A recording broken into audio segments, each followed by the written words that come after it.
Me and my niggas bout to fuck the city up. I dropped 20 bands early just to get the Bentley truck. We walked in the blue flame, it was like 10 of us. They were calling my name, they were like, Titty boy. We were tryna lay low like we had some 10 on us. And me and Cap one look like we got 10 on us. We don't have to rent no bus, we don't have to rent no trucks. I know things was slowing down, but nothing's a picking. To get into barber field.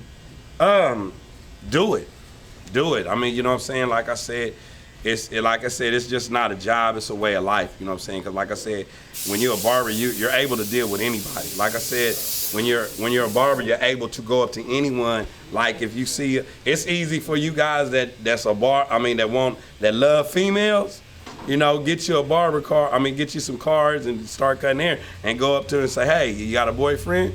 And it should say yes or no.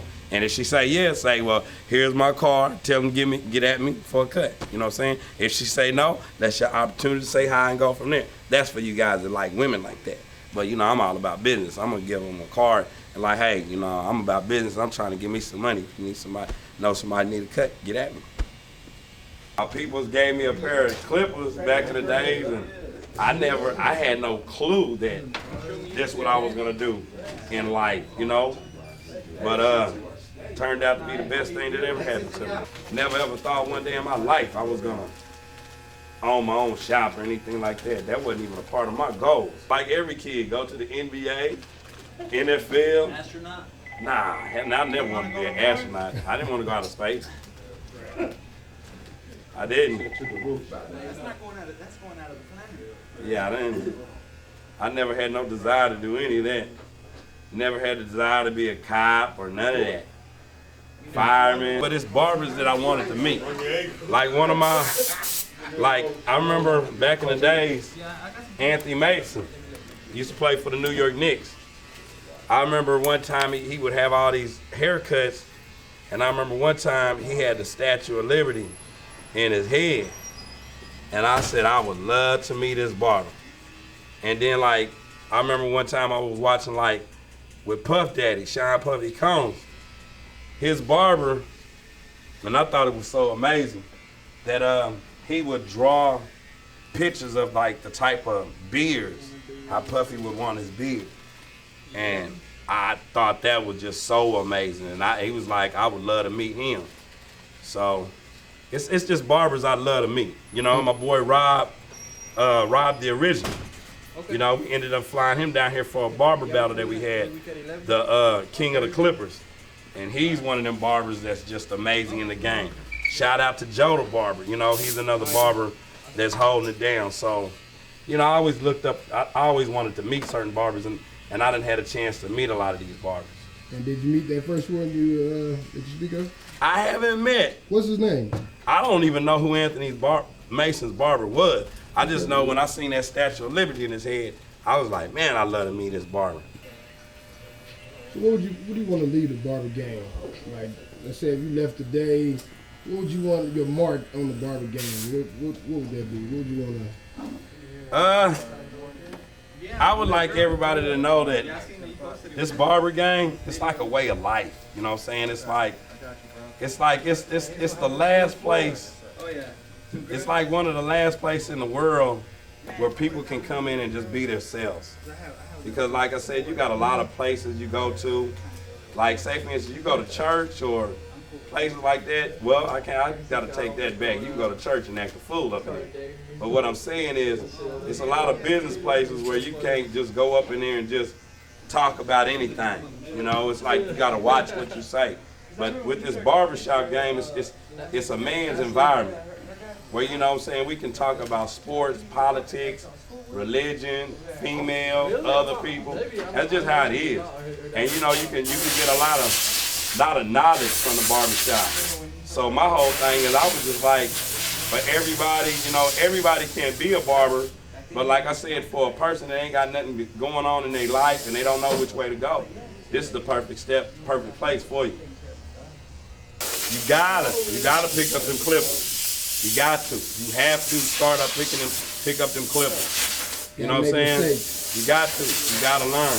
But then, like I said, I would tell anybody to you know, like I said, I did the apprenticeship program, you know, but I would, if that's the only way for you can make it happen, I'm all with that, because at the one time I was married with kids and I wasn't able to go to school. I had to provide for my family.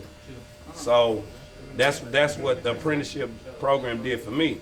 It helped me be able to work, get my money, and get my hours, and then go take my test, get my license. But I would tell anybody, go to school. That's the best thing going, because you want to know this. You know, on-the-job training is wonderful, but you know, you would want to know this. One cut. Nice cut. Lamar Odom, when he used to play for the Lakers, well, actually every time he'd come down, he'd give me $200 for a haircut, and that was just a simple bald head. You know, simple bald head, $200. So, but it's all about them type of people that you get up in there. I done got $100 for a simple edge up. Bam, bam, bam, bam. $100. If Scissorhands never picked up the Clippers, what would he be doing? I'll be at, right now, it's 2 o'clock, I'd definitely be at work.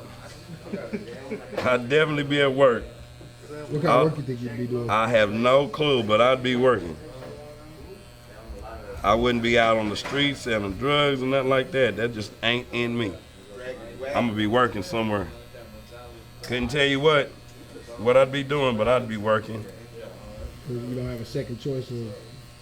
Not a easy job, you know. I've never been into hard labor. That's just, and like I said, I ain't mad at that those that do, but that's just not in me. I worked at McDonald's for like 5 hours, and I quit and said, the hell with this. That just wasn't for me.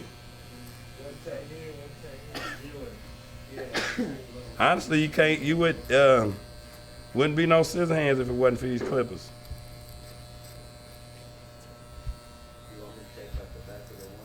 Right, fellas?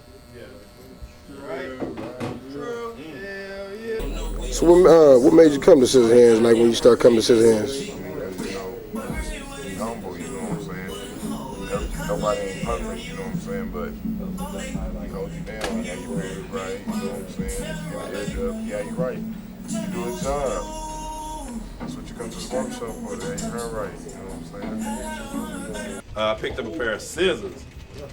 You know, just kind of cutting on my own hair with some scissors. And then my people, Jamel, Chubby, you know, gave me a pair of clippers, wanted me to cut his hair. And that day I picked up them clippers and cut his hair, I never put them down. And here it is, 2015, you do the math. What Mr. Scissorhands got going on here? What kind of haircut you getting? Just taking it down. Just taking it down. Was it a fade? Yeah, taper. Type of fade? How long you been coming to Scissorhands? Oh yeah. What made you start coming to Scissorhands? I used to cut my hair when I was Oh yeah. So you just been your barber for a minute, huh? Yeah. It's tradition. Yeah. What's up? Originally from New Orleans. Well, I came out here to visit my brother, and you know the time that happened, the storm hit, so I just ended up staying. Met my boy Scissorhands over there, you know. And me and him been rocking ever since. You did? I wanna rock with you. It wasn't that serious. No, I was looking for a job. But yeah, you know, we've been rocking ever since this shit, you know. That's where we at. Getting. I love cutting, but like I said, I love getting money too. You know what I'm saying? Because like I said, it's a wonderful environment. It's fun. I mean, we got music, we got TV, sports, good people, you know, pretty women come in time to time, you know, so it's a good environment. Some cool kids, funny people. You get all that in the barbershop. Hey, I thank everybody fading up to the day I die. Already.